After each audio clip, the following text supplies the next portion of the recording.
पास nasal cavity को आगे हम बढ़ाते हैं, नेज़ल कैविटी म्यूकस मेम्ब्रेन तक जाते हैं। अब यहाँ पर हमारे पास जो हमने बोला था जो सुपीरियर कोना है, इसके ऊपर हमारे पास स्फेनोइथमोइडल रेसिस है, सही ना। अब यहीं पर एक हमें पता है वेस्टिबुलर एरिया कौन सा था, ये वाला था, नोज़ के बिल्कुल एंटीरियरली जाएं, या हाँ ऐसे कह सकते हैं। सुपीरियर कोना के ऊपर एक हमारे पास थोड़ा सा एरिया होता है ऑल्फैक्टरी रीजन, जो हमारे पास ऑल्फैक्टरी म्यूकस मेम्ब्रेन वहाँ पर कवरिंग होती है, सही है। वहाँ पर हमारे पास नर्व एंडिंग्स होते हैं, कुछ नर्व एंडिंग्स होती हैं सुपीरियर कोना के ऊपर नर्व एंडिंग्स होते हैं, वो which are very very sensitive to the sense of smell, सही। अब हम ये कह सकते हैं कि जो हमारे पास क्या कहते हैं ऑल्फैक्टरी वाला रीजन है वो स्फेनोइथमोइडल रेसिस, उसमें इंक्लूड कर सकते हैं roof of nasal cavity, include कर सकते हैं सुपीरियर कोना, इंक्लूड कर सकते हैं सुपीरियर सरफेस ऑफ सुपीरियर कोना, कह सकते हैं superior edge of nasal cavity. ये सारे मिलकर हम कह सकते हैं कि एक छोटा सा रीजन बनाते हैं जिसको हम कहते हैं ऑल्फैक्टरी रीजन, सही है। उसके बाद हमारे पास हमें पता है जो म्यूकस मेम्ब्रेन है, इस वेस्टिब्यूल वाला एरिया और ऑल्फैक्टरी वाला एरिया को हटा के जितना भी हमारे पास नोज में म्यूकस मेम्ब्रेन है वो सराउंडेड होता है रेस्पिरेटरी म्यूकस मेम्ब्रेन से, उसको हम बोलेंगे रेस्पिरेटरी रीजन। वहाँ पर हमारे, जैसे मैंने आपको बोला, नेज़ल कैविटी का मेन फंक्शन क्या है, रेस्पिरेशन में हेल्प करता है। अब हमारे पास यहाँ पर लार्ज प्लेक्सेस होते हैं, मतलब वीनस प्लेक्सेस ओपन होते हैं सब म्यूकस कनेक्टिव टिश्यू में, सब म्यूकस कनेक्टिव टिश्यू है उसमें लार्ज वीनस प्लेक्सेस ओपन होते हैं। अब क्या करते हैं, जो हमें पता है हम क्या करते हैं, रेस्पायर एयर करते हैं, वो जो बाहर वाली एयर हम ले रहे होते हैं वो कोल्ड होती है एज़ कम्पेयर टू जो एनर्जी आती है। अब जब वो एयर अंदर आएगी, सही है। अब हमारे यहाँ पर सब म्यूकस कनेक्टिव टिश्यू में हमारे वीनस प्लेक्सेस होते हैं, वहाँ पर ब्लड मतलब जो होता है वो हॉट होता है, तो जो हमारे इंस्पायर एयर है ना, यहाँ से हम जो ले रहे होते हैं एयर, वो भी मिलकर हॉट हो जाएगी और फिर वो अंदर चली जाएगी। इसी तरह से मतलब हम लोग फिर जो भी हमारे पास हमें पता है कि जो वेस्टिब्यूल है वहाँ पर ये जो वेस्टिब्यूल एरिया वहाँ पर कुछ हेयर्स होते हैं, कॉर्स हेयर्स, उस हेयर्स को हम कहते हैं विब्रीसी, सही है ना। मॉडिफाइड स्किन होती है, मॉडिफाइड म्यूकस मेम्ब्रेन होती है वेस्टिब्यूल के एरिया। अब इसका एरिया क्या है, जो भी फॉरेन पार्टिकल्स हैं उनको फिर कलेक्ट करता है, फिर उनको मतलब कलेक्ट करता है स्वेलो होने से, मतलब स्वेलो करवा कर फिर वो मतलब गैस्ट्रिक जूस से फिर उनको ख़त्म कर, गैस्ट्रिक के जो भी HCl वगैरह उनसे फिर वो उन सारे फॉरेन पार्टिकल्स को मार देता है। यहाँ पर छोटे होते तो उनको वहीं पर कलेक्ट करके फिर हम बाहर निकल जाएंगे खुद ही, मतलब उनको अंदर रेस्पिरेटरी पैसेज में जाने नहीं देता। नेज़ल कैविटी की हमारे पास नर्व सप्लाई की अगर हम बात करें तो नर्व सप्लाई जो हमारे पास नेज़ल कैविटी की है वो हमारे पास ऑल्फैक्टरी नर्व्स हैं, क्योंकि वो ऑल्फैक्टरी नर्व्स कहाँ से जाएंगी, ऑल्फैक्टरी म्यूकस मेम्ब्रेन से, फिर olfactory cribriform plate of ethmoid bone, फिर cribriform plate of ethmoid bone से हमारे पास कहाँ जाएंगी, ऑल्फैक्टरी बल्ब में। नॉर्मल यही होता है, लेकिन इसकी जो जनरल सेंसेशंस हैं वो हमारे पास कौन से जो हमारे पास कौन से ट्राइजेमिनल के हमारे पास 2 डिवीजन है, मैंडिबुलर को हटा के ऑप्थेल्मिक और मैक्सिलर डिवीजन है ना, वो उनको सप्लाई करते हैं। इसके बाद अगर हम बात करें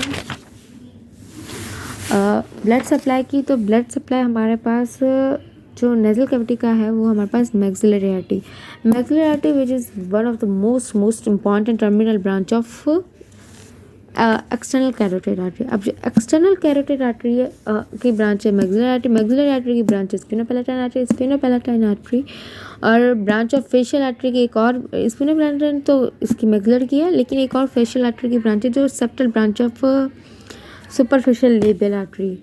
अब वो और ये मिलकर एनास्टोमोसिस करेंगे और फिर सप्लाई करेंगे हमारे पास वेस्टिब्यूल में, मतलब बाकी सारे एरिया में भी वेस्टिब्यूल में एनास्टोमोसिस करेंगे और बाकी सारे एरिया में सप्लाई करेंगे।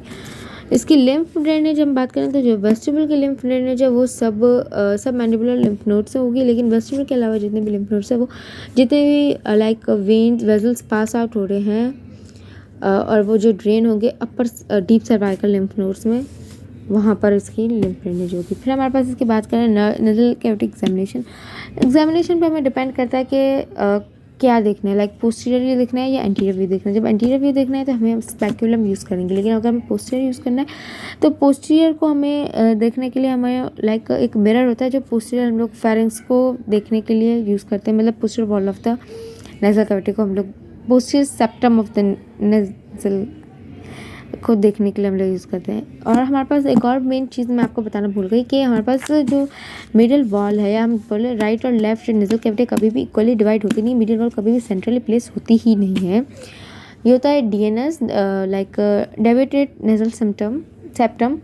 डेविएटेड नेजल सेप्टम होता है। ये हमारे पास क्या होगा कि कभी बहुत रेयरली ऐसा होता है कि हमारे पास मिडल ही हो, वो थोड़ा सा ऐसा होता है म्यूकस मेम्ब्रेन है ना, एक साइड का जो राइट साइड आपका नेजल राइट और नेजल सेप्टम हमारे पास नेजल कैविटी को राइट और लेफ्ट में करते हैं, तो राइट साइड बड़ा होगा, कभी कभी लेफ्ट साइड बड़ा होगा, लेकिन ऐसा सच इतना सीवियर केसेस में नहीं होता, लेकिन किसी किसी में होता है कि सीवियर केसेस बन जाते हैं। क्यों? क्योंकि उनको फिर एलर्जीज हो जाती हैं, किसी को डस्ट से एलर्जी, किसी को किसी परफ्यूम से एलर्जीज हो जाती है। वो क्यों? क्योंकि हमारे पास जो म्यूकस मेम्ब्रेन की फोल्डिंग है वो इतनी मतलब आगे बढ़ जाती है, एक साइड की बढ़ जाती है, एक साइड की कम हो जाती है, जिससे हमारे पास मिडल सेप्टम है जो डेविएट हो जाता है, मतलब एक साइड बड़ा एक साइड छोटा, जिसकी वजह से हमारे पास बहुत सारी मतलब एलर्जीज हो जाती हैं। फिर हमें उसको राइनोस्कोपी करके उसको फिर ठीक करना होता है। राइनोस्कोपी फिर एंटीरियर पोस्टीरियर, वो फिर हमारा अलग से टॉपिक होगा। उसके बाद हमारे पास नोज़ का ट्रॉमा ये होगा कि अगर हम फ्रंट से, अगर जैसे ऑब्वियसली हमारे पास कोई फ्रंट में आके लगे, कोई हिट करे कुछ भी, तो हमारे पास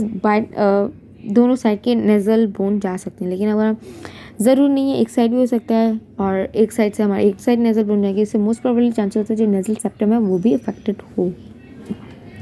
उसके बाद हमारे पास कहते हैं nasal cavity infection. Nasal cavity infection हमें पता है, जो नेज़ल कैविटी इन्फेक्शन है ये ऐसे आप याद रखें जैसे हमारे पास 3 है। नेज़ल कैविटी कहाँ से हमारे पास कम्युनिकेट करेगी? एक कम्युनिकेट करेगी paranasal sinuses which are most prone to infections. अब नेज़ल कैविटी हमें पता है कि हमारे पास, हमने बोला था पोस्टीरियर सेप्टम, क्या बताया था, पोस्टीरियर नेज़ल अपर्चस। पोस्टीरियर नेज़ल अपर्चस कहाँ जाते हैं? नेज़ोफेरिंक्स में। तो नेज़ोफेरिंक्स में भी जा सकता है, स्प्रेड कर सकता है इन्फेक्शन। उसके बाद हमारे पास ऑडिटरी ट्यूब में जा सकता है इन्फेक्शन, सही है। उसके बाद मेनिंजेस में किस तरह जा सकता है? क्योंकि हमें पता है कि हमने बोला था ना body of sphenoid middle wall बना रही है, सॉरी एंटीरियर वॉल बना रही है, मतलब इस तरह से हमारे पास जो ऑल्फैक्टरी नर्व्स होती हैं वो जाती हैं क्रीबल फ्रॉम प्लेट से फिर ऑल्फैक्टरी बल्ब तक, उसकी जो शीत होती है ना उसके तरीके से वो एंटीरियर क्रेनियल फोसा में जा रहा होता है इन्फेक्शन। एंटीरियर क्रेनियल फोसा में जाकर वो मेनिंजेस को अफेक्ट कर रहा होता है, इससे हमारी मेनिंजिनाइटिस हो सकती है। Foreign bodies in the nose, मतलब ये तो बहुत कॉमन केस है। बच्चे तो अक्सर कुछ ना कुछ चला ही जाता है बच्चों में, बहुत इजीली निकल जाती है, इतना ज़्यादा वो इफेक्ट नहीं होता। डिपेंड करता है कि अगर बहुत ज़्यादा अंदर डीपली ना चला जाए, अदरवाइज़ तो कोनाई में, मतलब कोनाई होते हैं वो चीज़ों को रोक लेते हैं, कोई भी पीस या स्मॉल टाइज इजीली निकल जाते हैं, इतना वो नहीं था। नोज़ ब्लीडिंग हम लोग एपिस्टेसिस भी कहते हैं। ये दोनों तरीके से हो सकते हैं, मतलब वेनस ब्लीडिंग भी हो सकती है, आर्टीरियल ब्लीडिंग भी हो सकती है। ज़्यादातर ये है ना anterior inferior portion of the septum में ना वहाँ पर ज़्यादा होती है, मतलब कि आगे वाले पोर्शन में ज़्यादा होती है। और इसमें जो हमारे पास सेप्टल ब्रांचेस होती है ना, स्फीनोपैलेटाइन आर्टरी जो मैग्जिलरी आर्टरी की ब्रांच है उससे भी, और जो फेशियल आर्टरी की ब्रांच है कौन सी मैंने बताई थी आपको, सेप्टल ब्रांच होता है सुपीरियर लेबियल आर्टरी, सही है ना, वो भी जा सकती है। इसके बाद हमारे पास ट्रांसनेज़ल सर्जरी के ज़रिए हम लोग यहाँ पर, ये लोग ज़्यादातर ENT वाले ये लोग कर रहे होते हैं, अभी बहुत एडवांस्ड है। और इसमें हम क्या कर सकते हैं, पिट्यूटरी ग्लैंड है ना वहाँ तक क्या कह सकते हैं, वहाँ तक हमारी अप्रोच हो जाती है। कैसे हम लोग अप्रोच करते हैं कि हमारे पास जो भी इंस्ट्रूमेंट हम लोग डालते हैं नेज़ल कैविटी से पोस्टीरियर रूप, फिर उसकी बॉडी ऑफ स्फिनॉइड को थोड़ा सा दायरा पेयर्स करेंगे, पेयर्स करने के बाद स्फिनोइडल एयर साइनस को भी, sphenoidal air sinus, body of sphenoid, फिर सेला टर्सिका, हमें पता सेला टर्सिका में क्या है, पिट्यूटरी ग्लैंड, वहाँ पर हमारे पास हो जाता है, पिट्यूटरी ग्लैंड का एक्सेस हो जाता है। फिर हमारे पास बात आई पैरानेज़ल साइनस, बहुत छोटा सा टॉपिक है, जल्दी से फिनिश करते हैं। पैरानेज़ल साइनस हमारे पास देखें, फ्रंटल के दो, फ्रंटल बोन एक है, उसके साइनसेस 2 है। फ्रंटल साइनसेस 2 के लाइक डिवाइडेड है बोनी सेप्टम से, वो आएगा इस पे इंक्लूडेड। उसके बाद हमारे पास sphenoid sinus, body of sphenoid में होता है, वो भी पेयर्ड है, सेप्टम बोनी सेप्टम से सेपरेट है। फिर इथमोइडल साइनस है, वो 3 इन पेयर्स है, सही है। ये वो ये सारे जो भी हमारे पास साइनस हमने बोले कौन कौन से, हाँ मैग्जिलरी साइनस भूल गई। मैग्जिलरी साइनस जो है वो बॉडी ऑफ मैग्जिला में है, बॉडी ऑफ मैग्जिला में maxillary sinus, frontal, sphenoid, ethmoidal, ये सारे म्यूकोपेरियोस्टम से लाइनिंग होती है। अगर ये सारे साइनसेस खुलते नेज़ल कैविटी में हैं और तो इनका कुछ खास एज सच फंक्शन नहीं है। बाकी यही है, इनकी जो ड्रेनेज होती है वो सीलियरी एक्शन के ज़रिए जो म्यूकस है प्रोड्यूस्ड होता रहता है, म्यूकोपेरियोस्टम से म्यूकस प्रोड्यूस होता रहता है। वो सीलियरी एक्शन होती है जो कोलोनल सेल से वो इनको बार बार नर्व्स में ले आता जाता है। और एक और छोटी सी बात है वो भी सुन ले, रेडिमेंट्री मतलब हमारे जो मैक्सिलरी और स्फिनोरल साइनसेस है ना वो रेडिमेंट्री होते हैं बर्थ के वक्त, लेकिन जब हम 8 साल के हो जाते हैं तो ये थोड़े मतलब डेवलप होने शुरू हो जाते हैं। एक्सपेंशन ऑफ पैरानेजल साइनसेस ये हमारी post नरल growth of facial skeleton में बहुत ज़्यादा मदद देते हैं। आज के लिए इतना ही काफ़ी है।